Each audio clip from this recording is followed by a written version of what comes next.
Back when I was single and used some online dating pages, I had a few dates that were probably in the category of awful and painful, but only one was really creepy.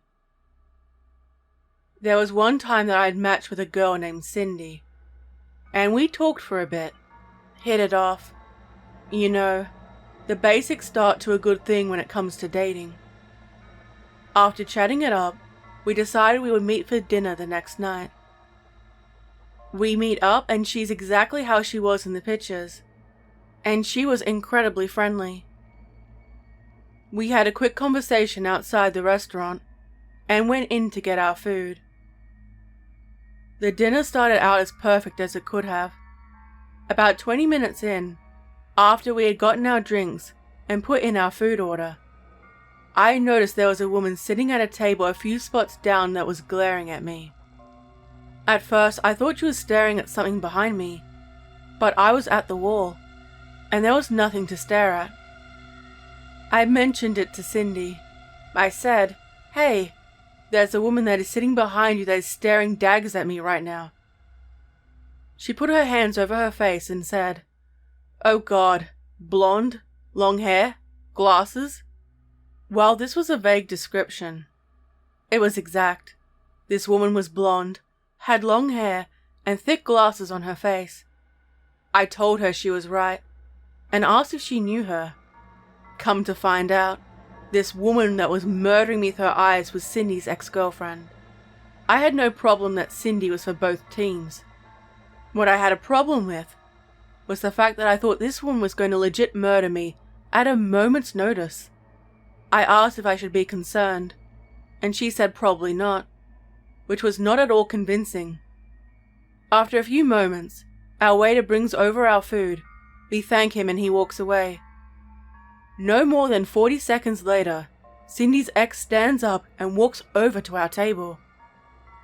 "Hey Cindy. Leave me alone, please." At this point, I could tell that Cindy and this woman did not break up on good terms. Cindy's face was visibly red, and I could tell she was having a bit of a panic attack. "Please, just go away." "I don't like this one," the other woman said before she grabbed my drink off the table and practically heaved it at me. She then said, "See you around," to Cindy, then looked over at me and told me to watch my back and walked away. Like that wasn't the most terrifying thing she could have said to me. So there I was, soda covering my food, my shirt, and my pants, and the look on my face was probably one of complete and total shock. Thankfully, the waiter had actually seen what happened, so he rushed over and told me he would get the manager, and he would get the food taken care of. I wasn't really concerned about the burger. I was more so worried about Cindy and maybe a little bit for myself. By this point, Cindy was actually in tears. I asked her what was up with that woman, and if she was in any actual danger. Honestly, just trying to gauge the situation and figure out if I needed to call the cops. She then proceeds to tell me that Amanda, the ex, was pretty much a stalker at this point. She had followed Cindy around on each date she had, ruined her relationships, and literally stabbed her last boyfriend. She said it was only his hand, and that he was completely alive and fine, but that he had broken up with her over this. She said that every time she thought Amanda would be gone for good, she would appear the minute Cindy tried to move on.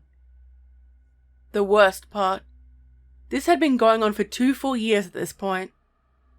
She said she had filed restraining orders, contacted the police, and nothing was being done about it.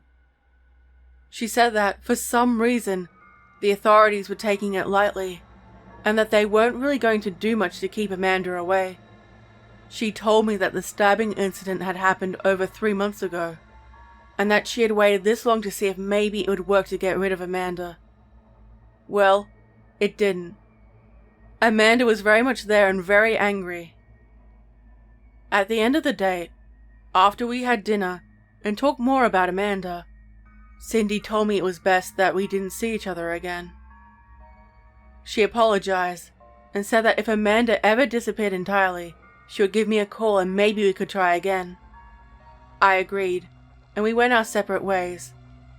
On my way home, I called my brother to tell him what had happened, and he honestly laughed at me. He then told me that I was played, and that Cindy was just trying to get free food, and that Amanda was her wing woman. I started to believe him, and I was actually a bit upset that I'd fallen for it, and that they were such good actors. That is, until the next morning, I had gotten up and got my coffee, then went to take my dog for a walk when I saw the result of Amanda's anger. My windshield was smashed and all 4 of my tires had been slashed. On top of that, the phrase, "She's mine," was spray painted on the hood. Obviously, I called the police, got the report, and made the insurance claim. Thankfully, I had good coverage. I also sent photos to my brother and asked if he still thought I was being played. In the end, I never spoke to Cindy again, and I didn't message her to tell her about the damage to my car. I told the police about the night before, and they didn't really seem interested. Every now and then I start to think about Cindy, and I wonder if she's out there, if she's doing okay. I really do worry that Amanda may lose her mind and attack her one day. I guess my final thought, to Amanda, the absolute psychotic ex-girlfriend of Cindy, I hope you and I never meet again. Guying Cafeteria. Sent in by Anonymous. I have a bit of a weird story from back when I used to work nights at a hospital. For some background on this story, this happened a long time ago. This was back when this particular hospital had only 1 security guard per shift, and they had them to make sure nothing ever happened. Not because something did, if that makes sense. This hospital was fairly small. It only had a few floors, but back then, in the city I lived in, this hospital was the biggest building around. As I said, I was a security guard for the overnight shift, probably because I was the only person that applied for the job. I was a bit of a scrawny kid, a few years out of high school with no formal training, which, again, highlights how serious they were about their security guards. This hospital had a 24/7 visitation policy, which is basically why I had a job. They held a strong policy that was basically that the family and friends of those in the care of the hospital had unfettered rights to visitations. So if you had someone that was in the hospital and you got off work at 4 in the morning, you were allowed to check in to see them. While this seems like a terrible idea, they implemented it well enough. So long as you were on the list of approved people, the nurses would sit down with you and go over everything that had been done and the patient's status. If the patient was awake, they could visit for as long as they stayed quiet. Despite this, and as you can probably imagine, working the overnight shift at the hospital was an incredibly do-nothing job. That said, we had a couple of people that had to be asked to leave, but nothing too crazy. Mostly just people loitering, or saying things that the nurses weren't too fond of. There was this one night though, that everything happened that I still, to this day, cannot explain. It was a night about as eventful as the rest of them. Nothing was going on. There were no fires to put out, and the visitors log included about 3 names over the past 4 hours. I informed the head nurse on duty that I was going to step away from the post for a few moments, for a bathroom break and to get some coffee. She agreed to sit at the desk to make sure no one gets in without signing in on the board, and I walk away. I go to do my business in the restroom, and then take the stairs down to the cafeteria area and put my money in the machine for one of the fancy coffees, which was pretty much just a coffee with chocolate powder. I stir it, I add a little extra milk, and then I head back up. As I'm sitting back at the main desk, I notice that on camera 3, which is the camera for the cafeteria area, there's a guy sitting at one of the tables. He looks fairly normal. He's wearing a polo-style shirt and jeans, and just sitting at the table staring at nothing in particular. I was a bit confused because I was just down there and didn't see anyone. But I also wasn't being incredibly attentive, so I thought we must have just missed each other. I asked the head nurse if the guy on the camera had signed in. She looked back at me and said no one had walked in while I was gone. I pointed to the screen and clarified this guy hadn't walked in while I was away. She confirmed he hadn't come in. It was a bit weird, but I let it go. She walked back to her area and I sat back down to watch the cameras. After a few minutes of just kind of staring at this guy, he looks up straight at the camera and just kind of glares. Honestly, it was a bit creepy. He was seriously just staring at the camera with a blank stare, just holding his gaze. As dumb as it may sound, it almost felt like he was staring at me, not the camera. I call for the head nurse again, and I tell her that I'm going to head down to talk to the guy. I asked her to watch the screen and make sure he didn't walk away. She agrees. I get in the elevator and head down to the seating area in the cafeteria. Much to my surprise, he wasn't there. The entire cafeteria area was completely and utterly empty. I did a quick check through the entire area, shined my light into the back of the kitchen, and checked every single side room. There was seriously nobody in the room. The chills I was getting from this were unbearable. The hair on my arms was seriously standing on end. I walked back to the elevator and headed back to the desk. When I got up there, the nurse looked up and asked me what was going on. I responded by asking her when he walked away from the table. She said that he hadn't looked away, and then looked back at the screen. At that moment, her face went white as snow, all the color drained, and she looked like she was about to seriously scream. Apparently, she'd been watching the screen the entire time, and she said that the guy hadn't moved. She said she saw me exit the elevator, walk around the room, and check everything. And she thought it was really weird how I seemingly walked right past the guy. She then mentioned that the guy was on camera, staring right at her, the entire time, up until she looked away toward me. It was honestly creepy as hell. This guy seemingly did not exist. I saw him clear as day on the screen. She saw him just the same. But when I went down there, he wasn't there. What's worse, I actually got a look at the archive footage the next day. And at no point was the man in the video. I confirmed the time with that head nurse, and he did not exist on the video.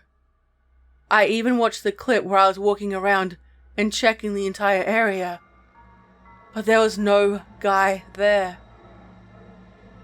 I don't know if this was some sort of glitch, or really freaky anomaly, or maybe it was some kind of ghost that was just being really creepy. But it was honestly the most terrifying thing that happened at that job. Nothing like that ever happened for 5 or so years that I worked there. And I'm actually pretty thankful for that. Daryl. Sent in by Anonymous. I've worked at a locally owned liquor store for quite a while. In fact, I'm almost at a decade working there. I started back when I was 21, and I'm about to be 30. If there's something I can tell you about working at a liquor store, they are crazy people magnets. And those crazy people like to come out at night.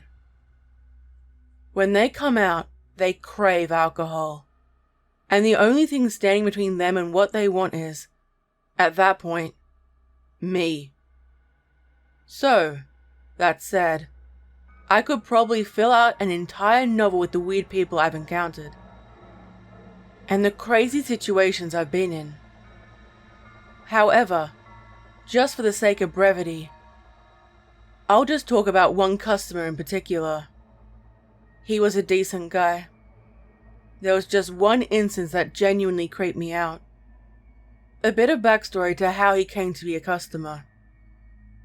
About 2 years into my working there, the store actually changed its hours to be open later because of the state, or county, not sure which, had approved extended hours for liquor stores. Because of this, we went from closing at 9 p.m. to closing at midnight. I was cool with working the late shifts, so I got put on the closing, and for the most part everything was okay. It was until the new hours attracted a very particular man. We're gonna call this man Daryl. Daryl was a very strange guy.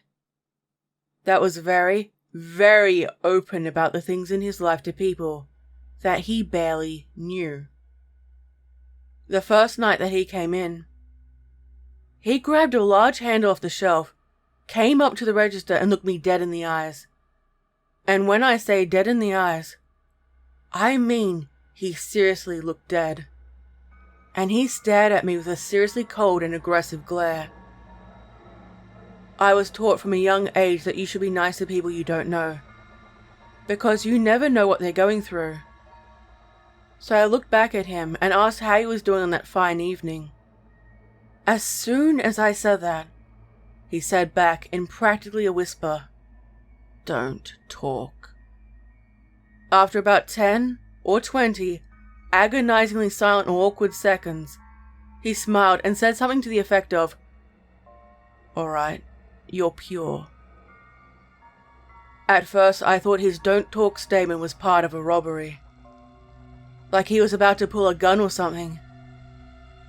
But then he gave me this half-toothless grin, and it kind of put my mind at ease.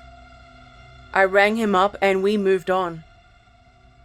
Then the next time he came in, I asked him what the whole "you're pure" thing was about. He smiled at me, and then said he had a gift that, if he stared into your eyes long enough, he could tell if you were a good person or not. I jokingly asked him what he would have done if his gift had told him I wasn't a good person. And he said, "Oh, well, I probably would have killed you." This may sound like something that would be said by someone that's making a joke or something, but the tone he had sent chills down my spine. I could tell that this man was not joking. He shrugged and then followed up with, "But we don't have to worry about that, because you're pure. I can tell you won't be a problem for me." After this night, he came in several times over a few months, and for the most part the conversations were normal. Well, as normal as they could be with him. He would talk about his job as a janitor, though he wouldn't tell me where he worked, and said it was top secret. He told me about his friends that he went to Iraq with. He would tell me about the ones that didn't make it back. Every once in a while, his short conversations would be broken by him, making a really hard grimace and looking away, which told me he had some internal issues that he was facing. Because of this, I was always polite to him, and I made it a point to keep the conversations as light as I could. There was one night where he came into the store in his underwear and paid in cash. You can guess where he was keeping it. Honestly, that was the night I almost checked out of this whole thing, but he was incredibly apologetic, and told me that he simply forgot his pants. That's it, he had apparently simply forgotten to put pants on. Like I said, it was weird, but I let it go and we moved forward. The aforementioned event that this story is actually about took place around 6 months into Daryl being a regular, almost every other day kind of customer. He and I had built quite the rapport. Hell, after the underwear thing, I could say we were almost friends. He had told me about his time in the military. He had mentioned a few crazy things that he was researching. and he had even told me he had a son somewhere out there that he hadn't seen for nearly a decade. One night in the fall, probably sometime around October or November, he came into the store and had a look about him that I hadn't seen before. When I noticed that he seemed off, I said, "Hey, Daryl, you okay, buddy? You aren't looking too good." As soon as I asked him this, his face turned beet red, and he grabbed one of the bottles off the shelf and chucked it straight at me. It hit the shelf and shattered, knocking several things down in the process. At that moment, I was seriously confused and scared. This guy had always seemed a bit out there, but this level of violence wasn't like him. I was standing in the corner, petrified, and trying to process what exactly was happening.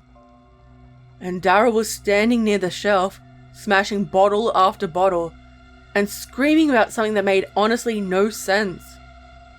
He was screaming about how everything in his life was going to hell, about how everyone he knew was out to kill him. He started listing off what I'm assuming were events of things that were going wrong in his life. Then he started screaming at me and asking if I was in on it.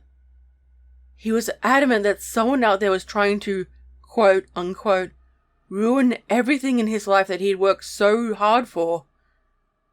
So, at this point, it's 11 at night in this small town. I'm standing behind the counter with my back against the wall, and my shoes coated in liquor and shards of glass. There were no other customers in the store. There were no other employees there to help me, as I was the only closer. All the while, this guy I was sort of acquainted with, from his times buying alcohol at our store, was shouting every kind of violent profanity at me, and was starting to convince himself that, for some reason, that I was one of the bad guys out to get him. He starts on how the government has been trying to find him.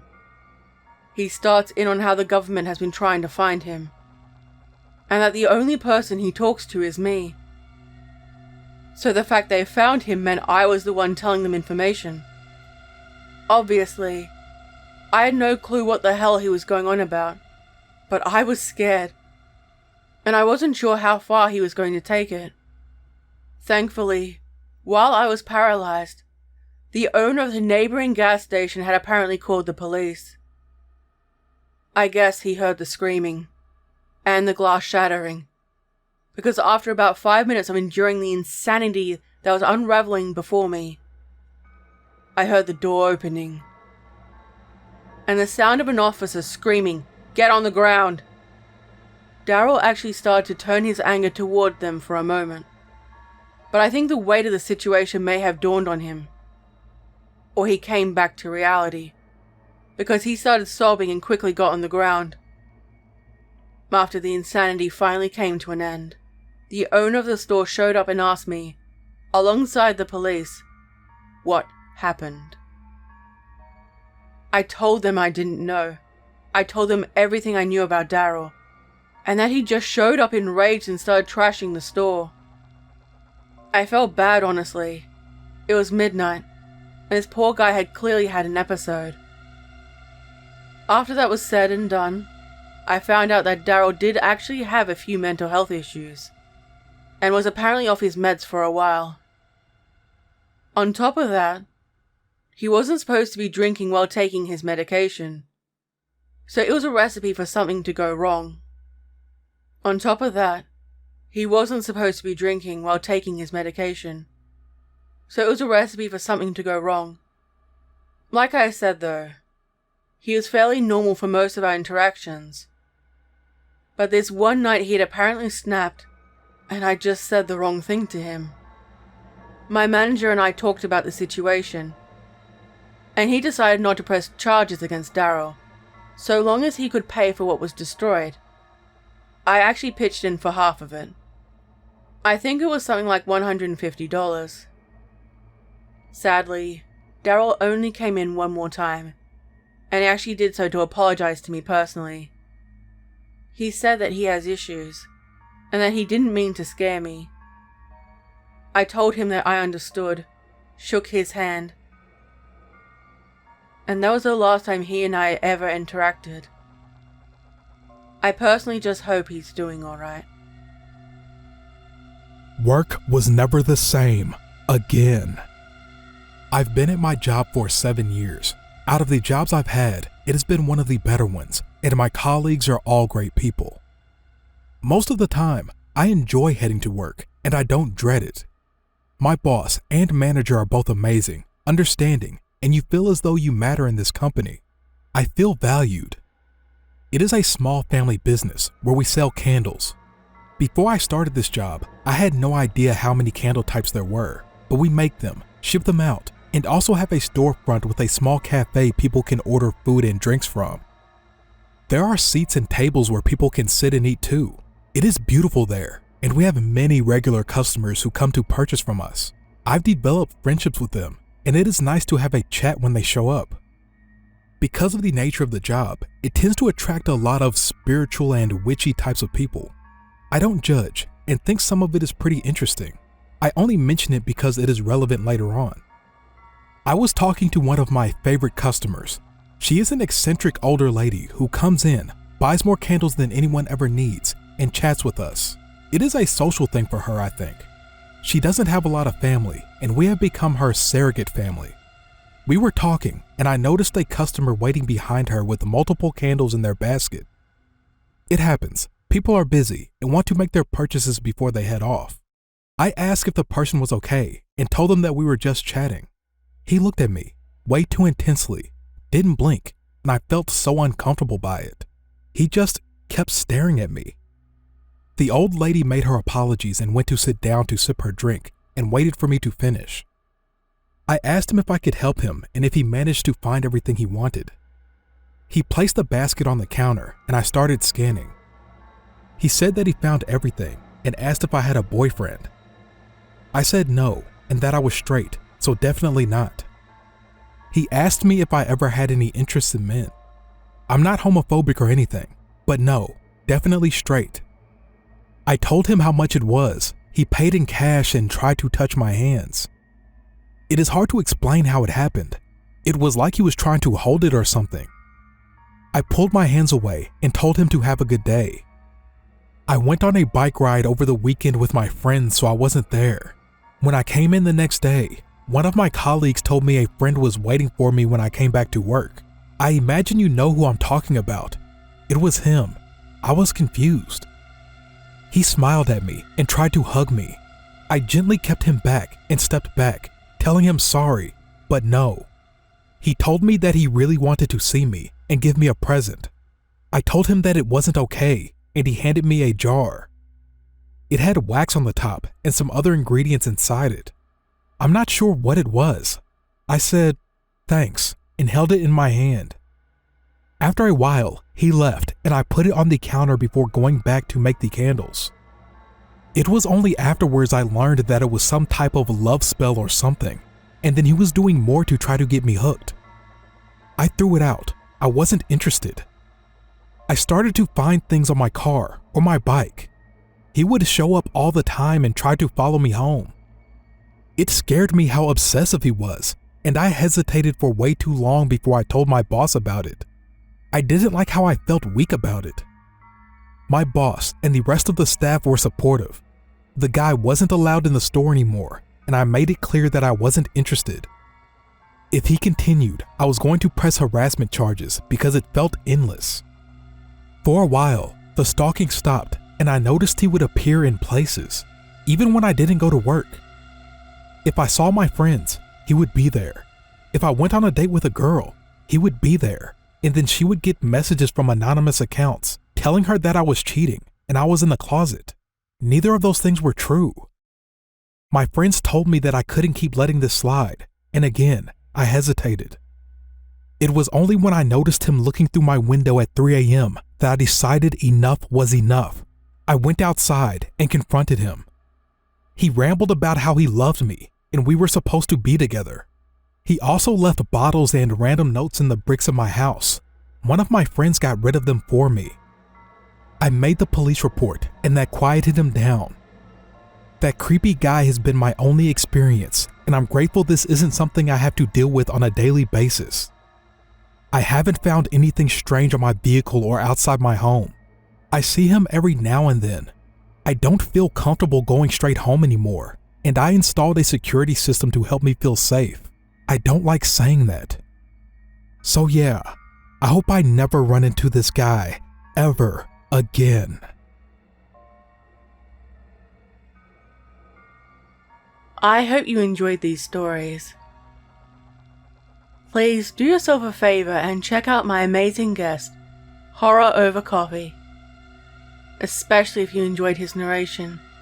Why not check him out and subscribe? This video is made with the support of my incredible channel members, Patreons, subscribers, and all my viewers. Thank you so much for supporting me. Please check out my merch and my social media down below. Don't forget to like, comment, and stab the like button. Stay safe, my little spooklings. And remember, I'll be watching you.